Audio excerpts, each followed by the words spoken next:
Pot de frise, épisode 11. Le centre frise.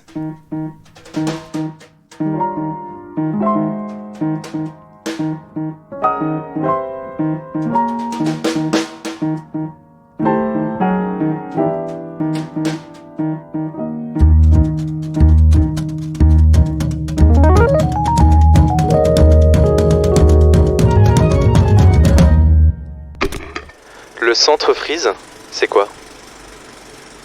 Une maison, rue Guillaume Techterman 8, à 5 minutes de la gare. Géré par des étudiants et étudiantes. pour des étudiants et des étudiantes. Un lieu d'art, De culture. Et de rencontres.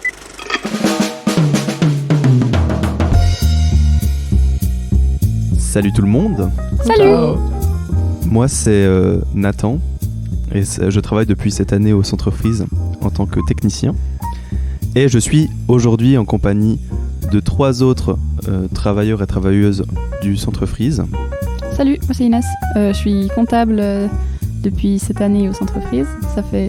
C'est ma 3e année au centre frise. Et puis avant j'étais technicienne, avant de céder ma place à Nathan et à Siméon qui est malheureusement pas là aujourd'hui, mais qui est dans les podcasts en allemand.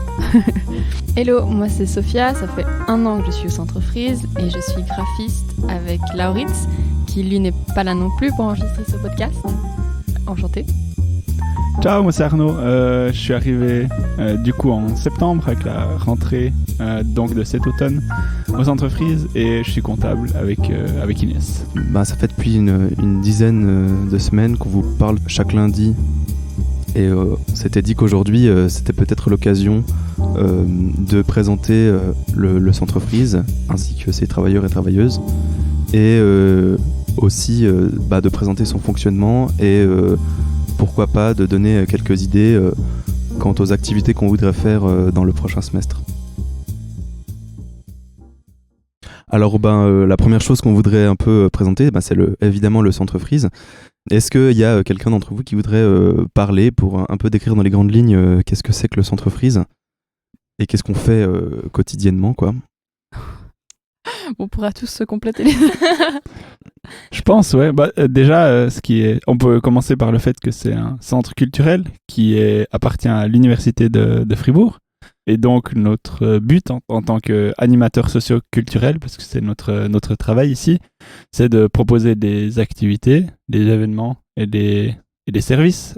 Ouais, sachant que ce qui fait effectivement la spécificité du centre frise, c'est que c'est un centre socio-culturel qui est tenu par des étudiants, et dont l'entièreté des activités sont organisées par des étudiants et des étudiantes, qui sont justement différents chaque année.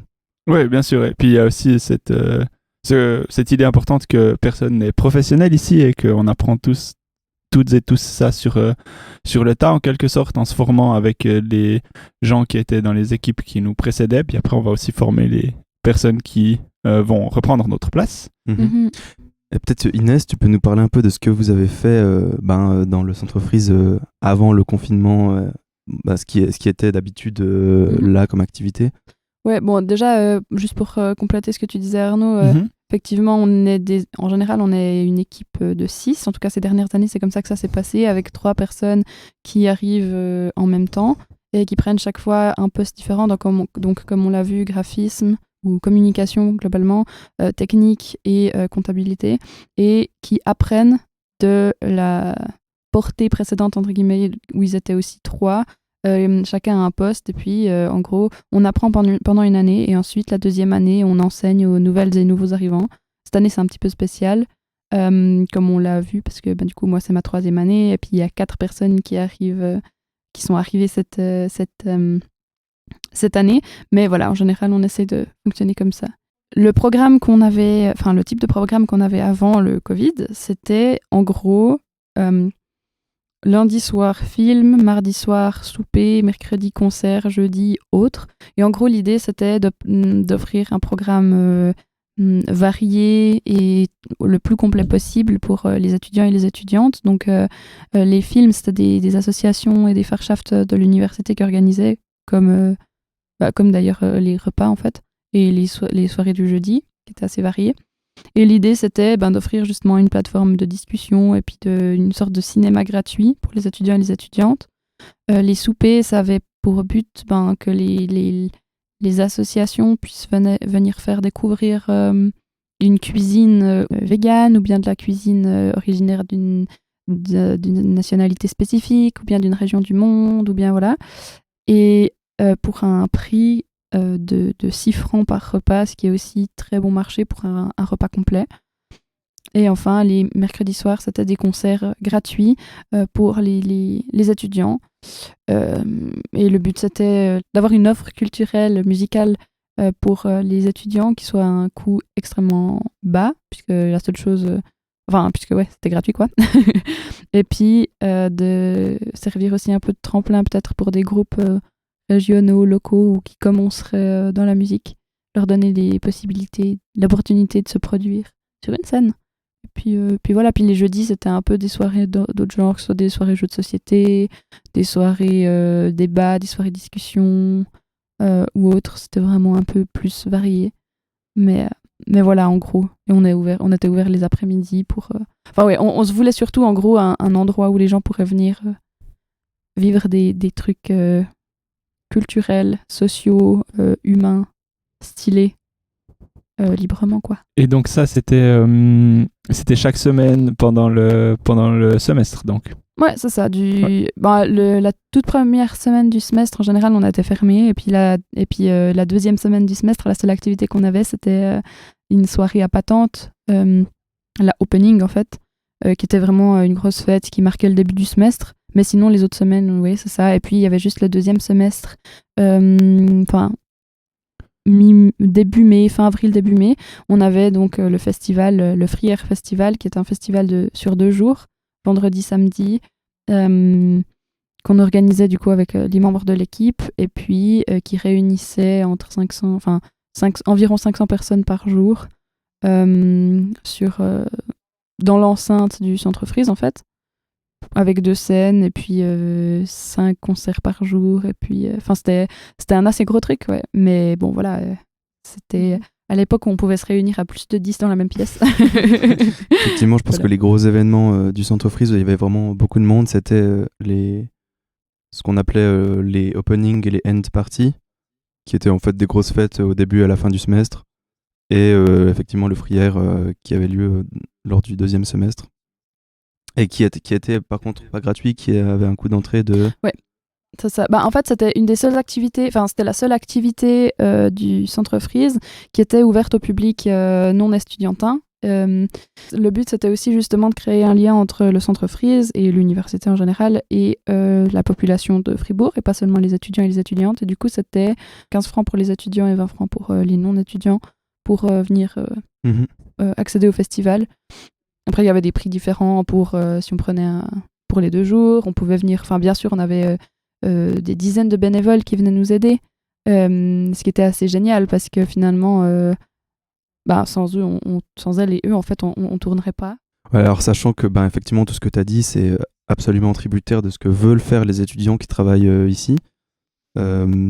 Si, d'un coup, une année, on n'a plus envie de faire des concerts, mais on a envie de faire des trucs autres, on est totalement libre de le faire. Et sachant que, encore une petite précision à ce que tu as dit, c'est que c'est l'AGF qui finance les activités du Centre Frise, et donc du coup qui alloue un certain budget pour faire ce que les étudiants veulent, pour les étudiants en fait. Exactement, ouais. Et puis à côté de là, on a pas mal parlé aussi des événements qu'on organisait et puis des activités, mais à côté de ça, je sais pas si par exemple Sophia, tu veux nous parler du labo photo pour lequel tu es responsable et puis des autres services qu'on a à disposition. Ouais, j'allais juste toucher justement sur le fait que tout ce que tu as expliqué, Inès, c'est un fonctionnement qu'on connaît très bien parce que c'est comme ça qu'on a appris à connaître et qu'on aime le Frise, mais qui peut pas en ce moment être mis en place en fait à cause de la pandémie. Et puis on a essayé au début du semestre d'offrir et de proposer un programme qui ressemblait peut-être à ce qu'on avait les années précédentes. Et puis malheureusement, ça n'a pas tenu le coup assez longtemps vu qu'avec les nouvelles mesures, on a dû fermer. Mais justement, en fait, on a essayé de garder quand même des services ouverts pour les étudiants pour quand même être présents. Notamment le labo photo pour lequel je suis responsable, Et donc, c'est vraiment une chambre noire dans laquelle les étudiants et étudiantes qui s'intéressent à la photographie argentique, ils peuvent venir développer leur pellicule, soit noire et blanche, soit en couleur. Et puis, au début du semestre, on propose aussi des ateliers pour apprendre comment faire cela. Mais c'est un peu compliqué maintenant avec les mesures, parce que la chambre noire, elle est beaucoup trop petite, en fait. Et on a aussi d'autres services, peut-être tu peux en parler aussi. Ouais, on a par exemple une bandram aussi dans laquelle on est en train d'enregistrer.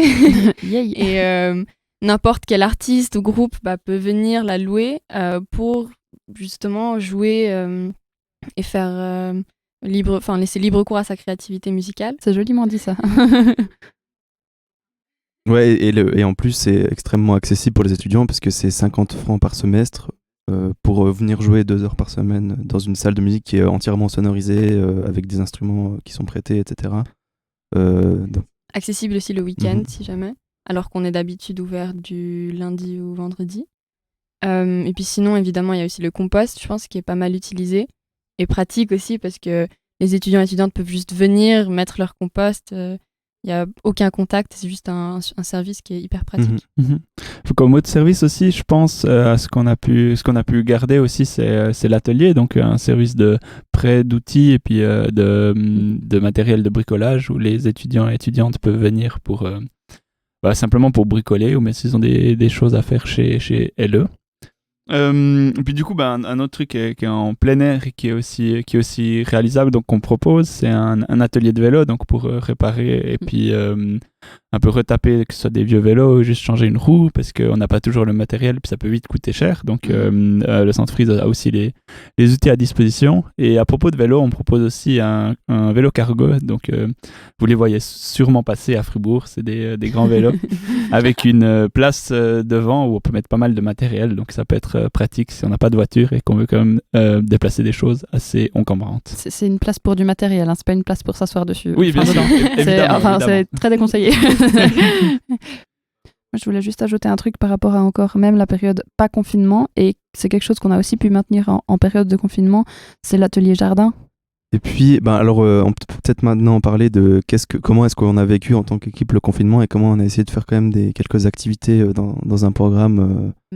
Alors je pense au début on était assez optimiste parce qu'on avait organisé un programme qui était assez rempli avec même des concerts, on avait contacté des artistes locaux et puis au final ça n'a pas pu être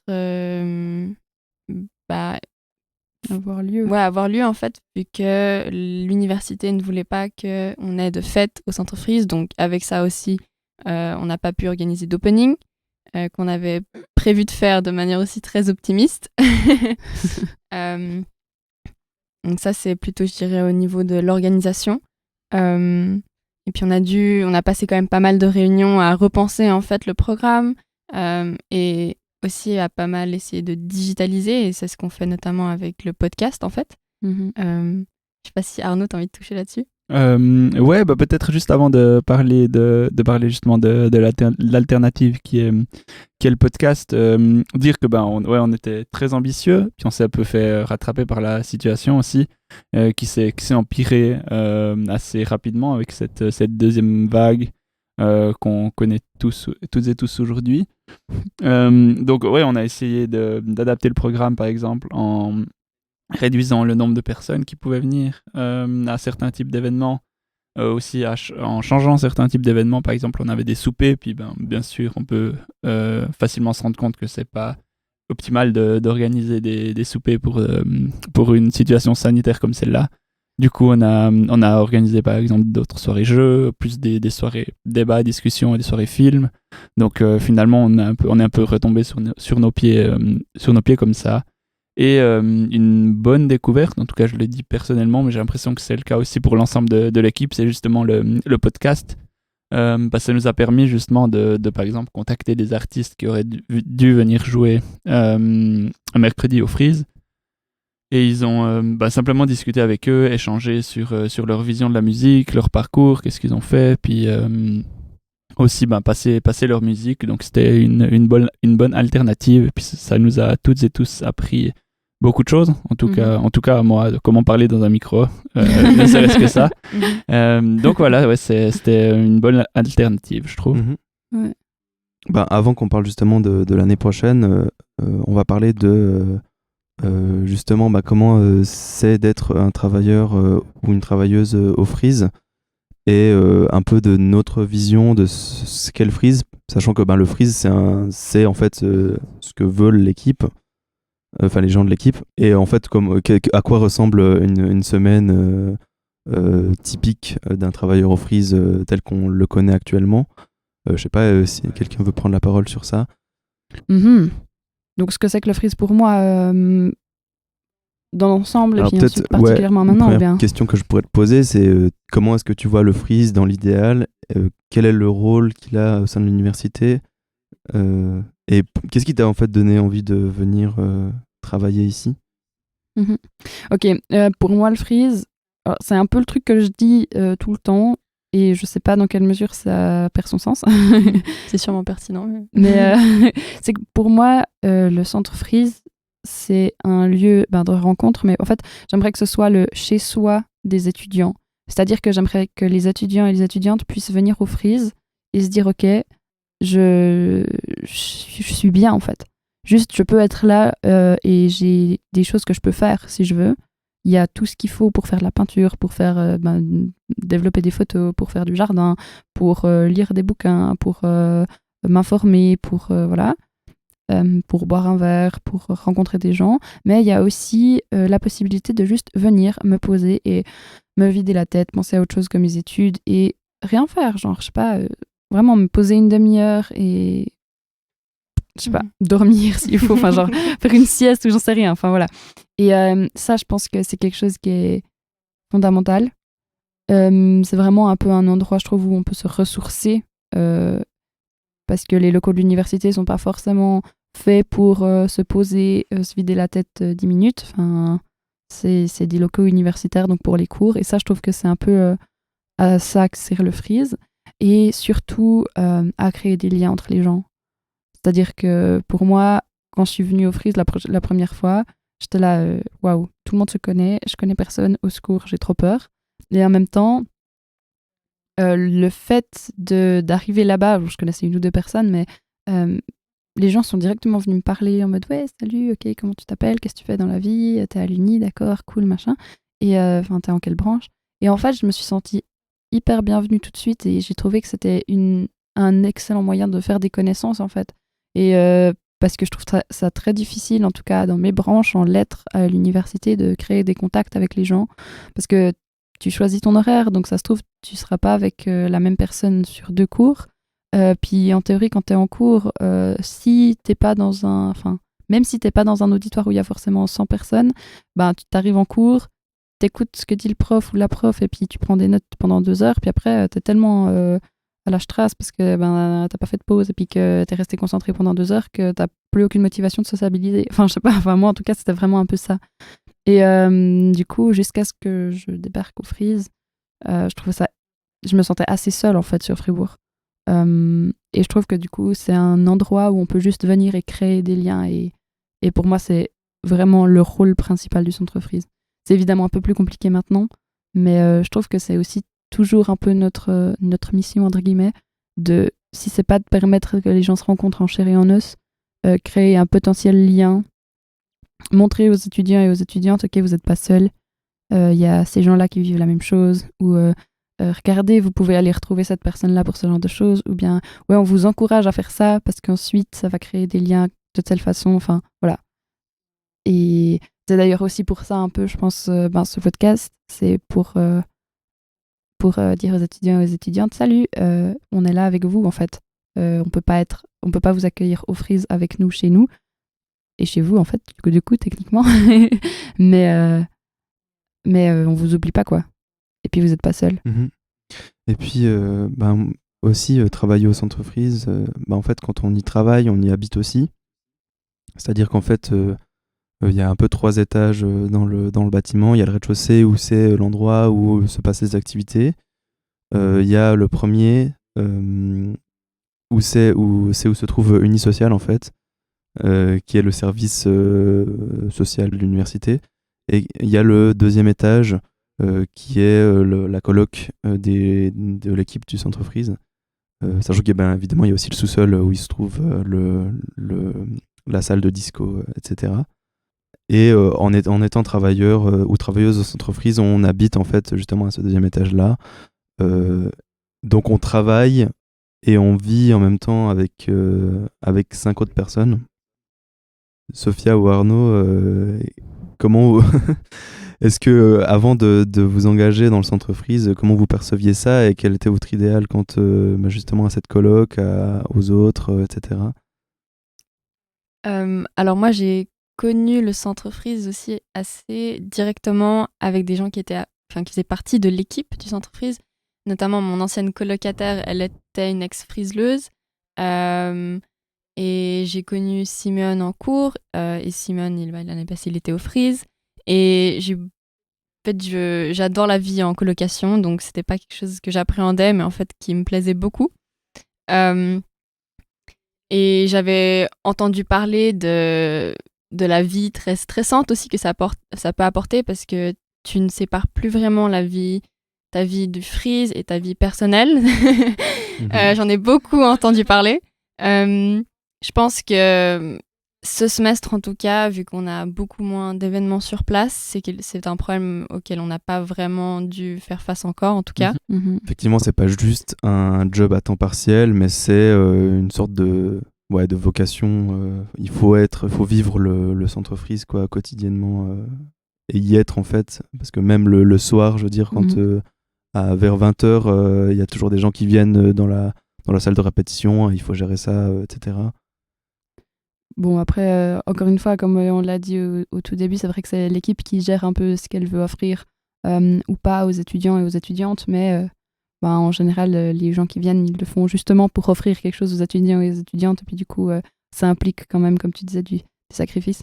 Moi, on m'a dit, quand j'ai débarqué dans l'équipe, tu verras, quand tu sors du Freeze, il y a une partie de ton âme qui reste, parce que après le premier Frière, tu vends ton âme au Freeze. Je comprenais pas jusqu'au premier Frière, justement. Et puis, c'est vrai qu'il y a un petit peu de ça quand même. C'est pas forcément... Encore une fois, c'est pas forcément toujours positif. Et puis, il faut pas forcément trop promouvoir ça, dans le sens où le but, c'est pas non plus d'arriver à bout de force et puis de faire un burn-out à la fin de la première année. Mais oui, c'est vrai que ça implique quand même beaucoup d'engagement. Et pour revenir sur la vision qu'on a du Freeze, moi je suis tout à fait d'accord avec toi, Inès, sur l'espace de vie, donc la dimension d'échange. Et quelque chose qui me tient aussi à cœur, c'est de faire découvrir aux étudiants et aux étudiantes des nouvelles choses, des nouvelles activités ou des nouvelles saveurs, par exemple, que ce soit au travers des repas ou bien de la nouvelle musique. Donc ça, c'était pour le programme d'avant. Et puis effectivement, ce dont on peut parler maintenant, c'est effectivement le fait que on a parlé de qu'est-ce que ça faisait de vivre au Freeze en tant que travailleur ou travailleuse. Et on recherche en fait des nouvelles personnes pour l'année scolaire prochaine. On ne sait pas encore très bien le nombre de personnes à cause du Covid, etc. Mais on sait déjà qu'on va engager d'autres étudiants. Donc, je sais pas, Arnaud, tu veux un peu en parler ?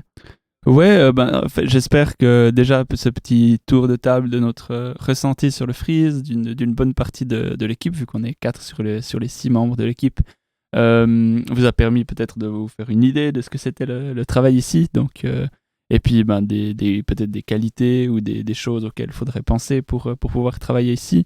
Encore sur ça, je pense qu'il faut juste être ouvert et puis avoir envie d'organiser, de créer des choses et puis avoir des idées en fait. Et puis je pense que ça peut de toute façon bien se passer.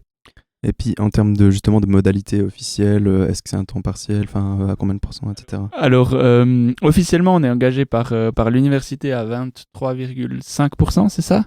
23,6. 23,6, autant pour moi. Mais dans les faits, c'est pas un travail pour lequel on compte ses heures. Par exemple, on a une journée par semaine qui est notre permanence, donc du matin au soir on est responsable pour l'endroit. Donc après le soir il faut aussi aller contrôler, donc si on veut ça c'est toute une journée de travail, mais c'est aussi une journée où on peut faire des autres choses vu qu'on est dans notre maison. Et on a des séances aussi qui des fois durent assez tard. On a des activités dans le programme où on avait, tout du moins. Donc, faut pas voir ça comme un 23,6%, mais plutôt comme un style de vie, je pense. Une activité principale avec des études ou qu'on essaye de faire concilier avec cet engagement au Centre Freeze. Sachant qu'en général, on nous conseille, quand on arrive au Centre Freeze, de baisser nos crédits de 50% en fait, de prendre par exemple 15 crédits sur le semestre, parce que justement ça prend du temps d'organiser des activités, d'être là dans les permanences, etc. Donc in fine c'est un job qui prend bien plus de temps qu'à 23%. Et c'est aussi quelque chose qui apporte quelques points positifs. Par exemple, on a parlé de la coloc, donc c'est justement, on a une coloc qui nous est qui nous est pas offerte, mais qui est contre notre travail aussi. Et on peut profiter par exemple de la salle de musique ou autre, et du lieu en fait dans lequel on y vit. On est chez nous, voilà. quoi. Enfin, on met quand même en priorité les étudiants et les étudiantes, parce que voilà, c'est l'offre des services, mais ça reste chez nous. Et puis je pense qu'on peut dire qu'on a un cadre de vie assez optimal ici. C'est aussi une des contreparties à ce travail qui demande parfois beaucoup de temps. Et puis, je pense que le seul truc, tu disais, on a un cadre de vie assez optimal. La seule chose que je dirais, c'est qu'il ne fait pas extrêmement chaud dans la maison. C'est vrai. Avec des bonnes chaussettes, déjà. Ouais, c'est ça. Sinon, c'est vrai, c'est plutôt cool. Peut-être. Et puis, juste pour les modalités encore, c'est vrai qu'on n'a pas parlé du salaire, mais en général, c'est autour des 1000 francs. Et puis pour rebondir du coup sur ce que tu disais, Inès, sur les différentes possibilités donc qu'on a pour le futur et des différents types de programmes qu'on peut organiser. L'équipe, maintenant, ça fait quelques semaines qu'elle s'est penchée, donc que nous sommes penchés sur cette thématique pour savoir qu'est-ce qu'on voudrait faire le semestre prochain, et parce que c'est très dur de prévoir si on sera de nouveau reconfiné, s'il y aura un déconfinement total et qu'on pourra réorganiser des concerts et des fêtes, et ou bien si ça sera quelque chose entre deux comme on a vécu au début du semestre d'automne. Donc c'est pour ça on aimerait aussi avoir vos retours sur ça, ou bien vos idées sur ça. Si vous avez des idées de ouf d'activités à faire au Freeze, par exemple en situation de semi-confinement ou autre, vous pouvez nous envoyer un message sur Instagram, ou alors par mail ou n'importe quoi, et on se fera un plaisir de vous lire. Ouais, grave. Je sais pas ce que vous en pensez, mais on peut déjà aussi teaser un petit peu les idées qu'on a. Bien sûr. Du coup, pour les personnes qui sont dans des comités d'association, vous savez qu'on doit faire des demandes de subsides à l'AGEF. Donc du coup, nous, on a dû faire la même chose. Et du coup, on a dû lister un peu tout ce qu'on prévoyait de potentiellement faire pour l'année prochaine. Et du coup, on a eu des idées comme des soirées jeux, comme ça a déjà été mentionné, ou des soirées art, où l'idée, ce serait que il y ait des gens qui viennent simplement dessiner, qu'on fournisse le matériel pour que des gens puissent venir dessiner, peindre, et limite avec un ou une intervenante qui montrerait un peu peut-être les traits de base ou ce genre de choses. On a pensé à des soirées style soirée conte, parce que c'est aussi assez tranquille. Alors bon, là ce que je dis c'est un peu en version semi-confinement, qui me paraît, je sais pas ce que vous en pensez, mais moi je pense que c'est la plus probable. Je pense pas qu'ils vont tout refermer, qu'ils vont refermer parce qu'ils ont jamais tout fermé. Mais je pense pas non plus que ce sera ouvert. Du coup voilà, l'idée c'est de faire des soirées assez tranquilles, en comité relativement réduit, où il n'y a pas trop de mouvement, mais où il y a quand même cette possibilité de faire preuve de créativité et de sociabiliser un peu, de façon à se vider un peu la tête des études, et à utiliser aussi ce qu'on apprend en cours, ou bien notre esprit de réflexion, si on a envie, pour des soirées aussi discussions ou débats, ou des soirées qu'on a appelées soirées théâtre, mais parmi lesquelles il y a par exemple des soirées du genre Murder Party ou Escape Game, dans lesquelles quelques personnes se retrouvent à devoir résoudre des énigmes. Voilà quoi, je sais pas. Ouais, je pense que c'est un bon résumé, puis c'est aussi le compromis qu'on a essayé d'avoir pendant quelques semaines pendant ce semestre. Donc des activités plus tranquilles que des concerts qui peuvent être comme l'a décrit Inès, des ateliers, des soirées art, des soirées jeux. Donc ouais, c'est des idées qu'on a plutôt pour ce qui est donc semi-confinement. Pour un confinement total, donc bien sûr on aurait aussi le podcast qui continuerait.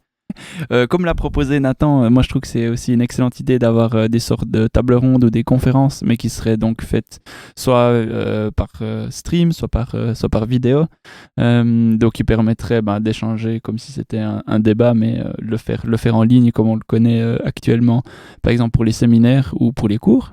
Une autre idée qu'on avait ou qu'on pensait faire, ce serait peut-être la réalisation de différents concours pour inciter les étudiants et étudiantes à être créatifs. Je sais pas, que ce soit du dessin, de la musique. Et si je peux me permettre aussi, ça peut donner tout simplement de la visibilité aussi. Oui.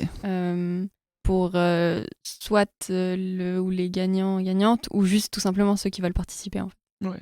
Exactement. Je voulais juste terminer par le fait que du coup en confinement total on garderait aussi les services qu'on a actuellement si on est en mesure de le faire et si on a le droit de le faire. Quand on a par exemple parlé avec Sophia du labo photo, ça peut être aussi, on a des machines à laver où les étudiants et étudiantes peuvent venir laver leur linge et le sécher.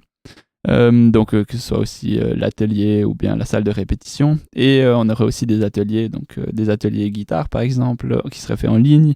On a aussi eu des idées de faire des tutos par exemple de cuisine en ligne et des autres activités comme ça, donc on essaierait de présenter en ligne. D'ailleurs il y a les tutos savon là, atelier savon, qui seraient aussi probablement en ligne et puis qui seront offerts ce semestre. S'il y a des gens intéressés, il faut nous écrire parce qu'on fait sur inscription, mais ça va être trop bien. C'est Couleur Optimiste qui viendra nous donner ça, et elle fait des trucs trop beaux. Vous pouvez aller voir sur sa page Insta. Voilà. Je sais pas si toi, Nathan, tu voulais aussi rajouter quelque chose sur notre vision du prochain semestre ou ce genre de choses. Non, effectivement, on espère. Moi, j'espère quand même que la pandémie arrivera un jour à son terme, qu'on puisse reprendre des semestres sympas. Enfin, je dis pas que les semestres en confinement sont pas sympas, hein, mais avec plus d'activités justement en présentiel où on peut rencontrer des gens, etc. Puis je sais pas, c'est peut-être pas ce à quoi vous vous attendiez quand vous avez débarqué au Freeze, quoi. Quand vous avez postulé, vous attendiez peut-être pas à ce genre de programme, quoi. Ouais. Je comprends que vous ayez envie d'un truc un peu ouais, que ça bouge, quoi. Voilà, quoi. Et moi on avait aussi une idée de, si jamais c'est un déconfinement, admettons, l'année prochaine, de faire une fête Halloween ou des trucs comme ça, justement où c'est vraiment des soirées où il y a vraiment beaucoup de monde, où c'est la fiesta, quoi. La grosse fête. Ouais, avec des déguisements. Des DJ et des décors absolument magnifiques. Bref, ça on l'a aussi mis dans la demande de subside, si jamais c'est faisable. Voilà. Donc en conclusion, si vous voulez travailler au Centre Freeze l'année prochaine, envoyez-nous un mail. On vous recontactera par la suite. Il y aura une semaine de stage à faire durant le prochain semestre, justement, où l'idée c'est que, vu que si vous entrez dans l'équipe, on va travailler et vivre ensemble durant une année. L'idée c'est aussi de vous découvrir et de savoir comment vous êtes et qu'est-ce que vous aimez dans votre vie, sachant que on s'engage au Freeze normalement pour une durée de 2 ans. Là, c'est actuellement en discussion dans le centre Freeze et avec le rectorat, mais normalement, en fait, vous seriez engagé 2 ans. Moi, je dirais aussi que le stage, c'est bien parce que non seulement on apprend à vous connaître, mais vous apprenez à nous connaître, et puis vous risquez de vivre avec nous, de travailler avec nous. Et je me rappelle quand moi, j'avais postulé, j'avais aussi, je connaissais déjà Nathan, mais par exemple Laurit qui avait aussi fait un stage, j'ai pris aussi le temps de le connaître lui, parce que je me suis dit peut-être que je me retrouverai dans l'équipe avec lui. Et je pense que c'est toujours bien aussi de se donner un peu une image avec qui on risque pas juste de travailler, mais aussi d'habiter. En tout cas, moi, quand j'ai fait ma semaine de stage, je me suis rendu compte que ce que je croyais être le Freeze, ça avait rien à voir avec ce que je vivais pendant ma semaine de stage. Et après avoir intégré l'équipe, je me suis rendu compte que encore ma semaine de stage était très peu représentative du travail. Et du coup, je sais pas comment toi tu l'as vécu, mais je pense que c'est quand même une introduction nécessaire au travail au Freeze. De toute façon, c'est une introduction qui, je le pense, est nécessaire, que ce soit avec un programme en déconfinement ou confiné en fait, parce que ça donne quand même une idée de ce qu'on fait. Et puis moi, comme je l'ai dit, on m'avait assez souvent répété que le freeze c'était beaucoup de boulot. Du coup, j'étais venue avec ça en tête et au final, je pense que même en sachant ça, si j'avais eu un droit à un programme normal, disons, j'aurais quand même été, genre, ça aurait quand même pas été la même chose. Donc, oui, c'est-à-dire que c'est une bonne introduction, mais ce n'est pas la réalité du freeze. Ouais, d'accord, mais c'est quand même une introduction nécessaire, quoi. Ouais, certainement. Peut-être aussi pour conclure, je parle en mon nom et peut-être aussi au nom de l'équipe. Donc, on se réjouit beaucoup d'entendre de vos recommandations ou de vos idées, si jamais vous en avez pour le semestre prochain. Et puis, pour celles et ceux qui seraient motivés à postuler, à venir nous rencontrer ou juste à faire une semaine de stage qui n'engage de toute façon rien, on se réjouit de vous rencontrer. À fond. N'hésitez pas, on n'est pas méchants. Ah ouais, peut-être un dernier truc. Ça peut faire peur, comme on l'a dit, au tout début de prendre contact avec l'équipe ou d'entrer au freeze ou comme ça, parce que on connaît pas les gens, on connaît pas le lieu. Mais essayez toujours, parce que on mord pas et puis on est gentil. Alors, merci beaucoup de nous avoir écoutés pour cet 11e épisode du Pot de Freeze, qui était un peu spécial, un peu hors sujet, pour parler des activités. C'était hors sujet, même si on parlait plus spécifiquement du freeze. Donc voilà, j'espère que ça vous aura plu d'avoir aussi des nouvelles de nous, du centre, et puis des idées pour l'année prochaine. En attendant, vous pouvez toujours nous suivre sur les réseaux sociaux, donc Facebook et Instagram @centrefreeze. Ciao. Ciao. Salut.